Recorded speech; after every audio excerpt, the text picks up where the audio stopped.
अपनी नई नवेली सांवली रंगत की पत्नी को देखकर उसका दिल बुझ सा गया। वह दिल को छू लेने वाली पत्नी चाहता था, मगर उसकी दुल्हन में तो कोई कशिश ही नहीं थी। उसके अंदर सर्द जंग का सिलसिला जारी था। दिमाग जैसे ऑफ हो रहा था। किताबों को अलमारी में रखने के बाद मानव बीना की तरफ पलटा और बोला, देखो मैं किताबी कीड़ा हूँ। आपके लिए एक किताब चुनी है। बहुत ही दिलकश किताब है। उम्मीद है आप इससे भरपूर फायदा उठाएंगी। बीना झुके और धीमे लहजे से सिर्फ जी बोल पाई। बीना जवान जज्बात एहसासात रखने वाली लड़की थी। उसके व्यवहार को समझ गई और कपड़े बदलने के लिए कोने में पड़े सूटकेस का रुख किया और सफेद कॉटन का सादा सलवार कमीज निकाला और वॉशरूम के अंदर चली गई और फिर दीवार के साथ लगकर अपने बेकाबू आंसुओं की झड़ी को ना रोक पाई। खूब आंसू बहाकर सावर लिया और बाहर निकलने से पहले चारों तरफ दुपट्टा लपेटकर माथे पर हल्का सा घूंघट निकाल लिया। बाहर आई तो मानव जा चुका था, तो उसने ईश्वर से प्रार्थना शुरू कर दी और अपनी प्रार्थना को तसल्ली से पूरी की। अपने मुरमुरी हाथों को परमात्मा के सामने विनम्रता से जोड़ लिए, है ईश्वर, मेरे पति के दिल में मेरे लिए मोहब्बत और उल्फत पैदा कर मुझे उनकी नजरों में खूबसूरत बना दे। आंसू सारे बंद तोड़कर लगातार उसके सूती दुपट्टे को गीला किए जा रहे थे। एकदम आहट सुनकर उसने अपने चेहरे को रगड़ डाला और लपक कर बिस्तर पर पड़ी उस किताब को उलटना पलटना शुरू कर दिया। दोबारा से मानव ने नमस्ते करके उसके दिल पर दस्तक दी। फिर वही धीमा अंदाज और झुकी झुकी गर्दन से जवाब आया, जरा सुने मानव जी। बीना की बात सुने बिना ही मानव ने कहा, आपने खाना खाना है? मैं माँ को बोलता हूँ, आपके लिए खाना गर्म कर देगी। बीना बोली, नहीं शुक्रिया, मुझे भूख नहीं है। मानव ने कहा, मुझे तो 2 दिनों की यात्रा की थकावट है और आप भी लंबी यात्रा से आई है, आराम करें।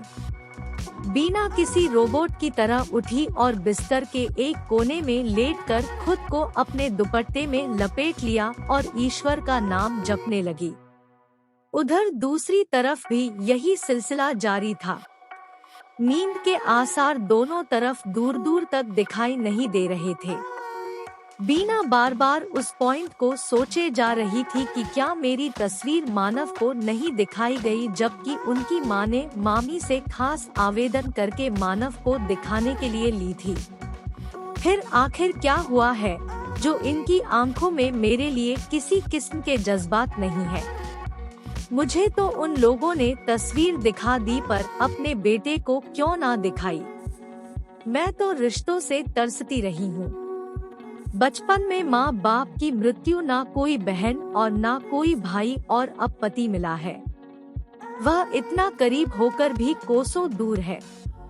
दिल में ठेस उठी और आंखों ने खुलकर बरसना शुरू कर दिया। दिल सिद्दते गम से निढाल था। अगर वह उस रिश्ते से खुश नहीं है तो मैं कभी उनको मजबूर नहीं करूंगी। हाँ, अपने फर्ज जरूर पूरे करूंगी जो कि मेरे संस्कारों का हिस्सा है। रात के 2 बज रहे थे। बीना चुपके से धीमी चाल से कमरे से निकलकर वॉशरूम में गई। अच्छी तरह से चेहरे पर ठंडे पानी के छींटे मारे और वह खामोशी से ईश्वर के सामने जाकर खड़ी हो गई। अपने हाथ जोड़ लिए, फिर वही बरसात का सिलसिला और सीने में तड़प कंट्रोल करने की कोशिश की, लेकिन बेसुध अपनी परेशानी को दोबारा जिंदा कर दिया और खूब गिड़गिड़ाई है, ईश्वर मेरी इस आजमाइश को आसान कर, बेशक तू ही मुश्किल कसा है। लंबी प्रार्थना के बाद दिल में सुकून महसूस होने लगा। इतने में सुबह के 5 बज गए। मानव तो न जाने रात के किस पहर नींद की गहरी वादियों में उतर चुका था। अब बीना इस उलझन में थी, मानव को उठाऊं या ना उठाऊं। इस सोच विचार के बाद बीना ने मानव के पाँव को हल्का सा झिंझोड़ा, लेकिन वह घोड़े बेचकर सो रहा था। आखिर तीसरी कोशिश पर हड़बड़ा गया। आंखें मली तो देखा बीना बोली, सुबह हो गई। मानव दिल ही दिल में खुश हुआ। चलो, मेरी पत्नी सुबह सवेरा उठने की तो पाबंद है। फौरन उठ खड़ा हुआ, हाथ मुंह धोकर मंदिर की तरफ रुख किया। बीना ने भगवत गीता पढ़ी। बीना के पढ़ने ने मानव को दरवाजे के बाहर खड़े होकर सुनने पर मजबूर कर दिया। इतनी खूबसूरत आवाज उसने आज तक न सुनी थी। वह दिल ही दिल में दाद दे गया। मानव कमरे में दाखिल हुआ, तभी बाबा ने आवाज लगाई, जी बाबा बताएं क्या हुआ। वह बेटा, मुझे लगता है हमें कल के कल प्रोग्राम आगे बढ़ाने पड़ेंगे। सब ठीक तो है ना बाबा? थोड़ी देर पहले तुम्हारे फूफा जी का फोन आया था। तुम्हारी बुआ काफी बीमार है, इसलिए मुझे सीतापुर जाना पड़ेगा। बाबा, जैसे आप बेहतर समझें। माँ की आवाज आई। दीदी मोहिनी के साथ मेरा बहुत अच्छा वक्त गुजरा है। जिंदगी मौत का कोई भरोसा नहीं, इसीलिए मेरा भी जाना बनता है। पर मानव की माँ यहाँ नई नवेली दुल्हन अकेली है। उसको घर की किसी चीज का पता नहीं है। बाबा बोले, मानव की माँ, फिर से सोच लो। अरे आप क्यों घबराते हैं? मेरा मानव है ना बीना का ख्याल रखने के लिए। यह सुनकर एकदम से बीना के दिल में ठेस उठी और चंद सेकंडों में माँ और बीना किचन में जा चुके थे। बाबा बोले, हमारी गैर मौजूदगी में तुमको बहू का खास ख्याल रखना है। इस बच्ची ने यतीमी की जिंदगी गुजारी है। बाबा आप घबराएं नहीं, मैं आपको शिकायत का मौका नहीं दूंगा। बहू को थोड़ी देर बाहर ले जाना या एक चक्कर गधी का लगा लेना। सोचों में गुम मानव फौरन जी ही बोल पाया, अच्छा बेटा, हम अभी नाश्ते के बाद निकलेंगे। मानव दोबारा सोने के लिए तैयारी करने लगा, जबकि बीना सासू माँ के साथ गपशप में बिजी हो गई और साथ साथ हर चीज का मुआयना करने लगी। मामा के घर कितनी गुर्बत थी और यहाँ कितनी खुशहाली है। काश इन चीजों का मालिक भी मेरा हो जाए। मैं तो मानव के साथ होते हुए भी शायद अकेली रह जाऊंगी, क्योंकि उन्हें तो मेरे में कोई दिलचस्पी ही नहीं है। मानव ने 5 मिनट बाद रोकते हुए पूछा, यह क्या हो रहा है? जी मैं कपड़े धो रही हूँ।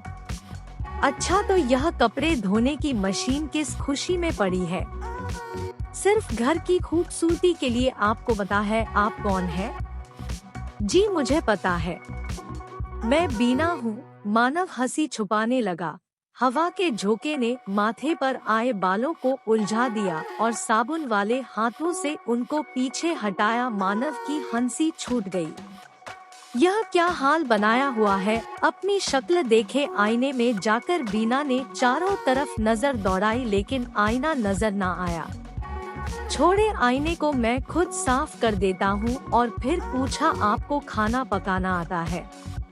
हैरान होते हुए जोश भरे अंदाज में बीना ने फौरन जवाब दिया, जी मुझे सब कुछ करना आता है। मानव बोला, फिर तो आपको मकान बनाने भी आते होंगे। ये सुनकर बीना की हंसी छूट गई और मानव ने भी जोर का कहकहा लगाया, मैं बाहर से नाश्ता लाता हूँ। बाहर से नाश्ता ना लाए, मैंने तो पराठों के लिए मसाला और आटा तैयार कर रखा है। आप कुछ भूल रही है कि आप नई नवेली दुल्हन है, और नई नवेली दुल्हन आते ही घर के कामों को हाथ नहीं लगाती, बल्कि नखरे उठवाती है। यह सब मेरे माता पिता के दिए संस्कारों का असर है, और वैसे भी मुझे थाली बैठना पसंद नहीं है। थाली इंसान तो बुराई का घर है। मानव बड़े गौर से उसकी बातें सुन रहा था। अच्छा जी, जैसे आपकी खुशी। वह ये बोलता हुआ आगे बढ़कर बीना को मजबूती से थामने लगा और बोला, बीना आपके शौक मेरा कचूमर निकाल देंगे। अगर कोई हड्डी पसली टूट जाती तो बाबा ने मेरी हड्डियां भी तोड़ देनी थी। इसीलिए होश के नाखून ले। बीना एकदम संभली और शर्मिंदगी से बोली, कोशिश करूंगी, आइंदा शिकायत का मौका नहीं दूंगी। जाकर कपड़े बदलने में सब साफ करता हूँ। कमरे में आकर बीना ने लंबी सांस खींची, सूटकेस से सादा सा फिरोजी सूट निकाला, सावर लिया और सीधी किचन में पराठे बनाने लगी। बाहर देखा तो मानव कपड़ों को फैलाने में बिजी था।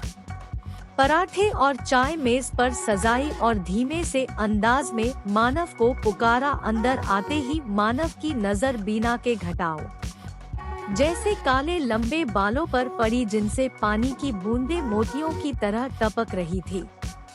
दिल ही दिल में बोला, सांवली तो जरूर है लेकिन खूबियों से भरपूर है। दोबारा मानव ने पुकारा, आए इधर बैठे। कुर्सी खींचकर सामने बैठ गई। मेरी तरफ देखें, मानव ने नरमी से कहा। बीना ली ने एकदम नजरें उठाई और फिर फौरन नीचे झुका। आपको शुक्रिया के लिए बुलाया था। दोपहर के बाद हम इंडिया गेट घूमने जाएंगे और उसके बाद मंदिर जाएंगे। फिर मानव ने पूछा, आप पहले कभी दिल्ली आई है? जी कभी भी नहीं। फिर दोपहर के बाद नव विवाहित जोड़ा इंडिया गेट की तरफ रवाना हो गया। रास्ते में मानव ने खामोशी थोड़ी, आप बोलती बहुत कम है। जी मैं बोलती हूँ लेकिन जरूरत पड़ने पर। अच्छा मुझे 1 से 100 तक गिनती सुनाइए। जी बीना ने पूरी गिनती सुना दी। दोनों इंडिया गेट पहुँच चुके थे। फिर दोनों एक कोने में जा बैठे। बीना फिर से खामोश और सोचों में गुम। मानव ने सवाल किया, आप कितनी पढ़ी है और शादी से पहले क्या करती थी? प्राइवेट बीए किया है, घर में ट्यूशन पढ़ाती थी। आपके बाबा, उनको क्या हुआ था? मैं 2 साल की थी तो एक्सीडेंट में उनका देहांत हो गया था और फिर मेरे मामाजी ने मेरे पालन पोषण की जिम्मेदारी ले ली। थोड़ा चुप रहकर बोली, सुने आपको मेरा सांवला रंग पसंद नहीं है ना? मैं यह कल ही जान गई थी। मानव ने जवाब दिया, बीना कल रात तक नहीं था लेकिन प्रार्थना करने और भगवत गीता पढ़ने ने मेरी नजरों ने आपको दुनिया की सबसे खूबसूरत औरत बना दिया है। मुझे गर्व है कि मेरी पत्नी संस्कारी और ईश्वर से लगाव रखने वाली है, जो मेरी मजबूत नस्ल को परवान चढ़ाएगी। मैं दाद देता हूँ माँ बाबा की पसंद को। बीना आप मेरी दुल्हन है, आप मेरी पाकीज़ा और अच्छे चरित्र की दुल्हन है, जिसके बड़े संस्कारों ने मेरे दिल में कामयाबी के झंडे गाड़ दिए हैं। दोस्तों अपनी औलाद को अच्छे संस्कार दीजिए ताकि कल को समाज में बुराई का खात्मा हो सके। एक औरत की शिक्षा एक खानदान की शिक्षा होती है। इंसान वही अच्छा है जिसकी सीरत अच्छी हो, ना कि सिर्फ शक्ल और सूरत। उम्मीद करता हूँ दोस्तों आज की वीडियो भी आपको पसंद आई होगी। आपका क्या कहना इस कहानी के बारे में कमेंट करके हमें जरूर बताएं। वीडियो CNT लाइक कर दीजिए और चैनल को सब्सक्राइब कर लीजिए और साथ में घंटी को दबाकर ऑल पर सेट कर लीजिए ताकि आने वाली वीडियो आपको तुरंत मिले। मुझे दीजिए अगली वीडियो तक इजाजत, तब तक के लिए धन्यवाद।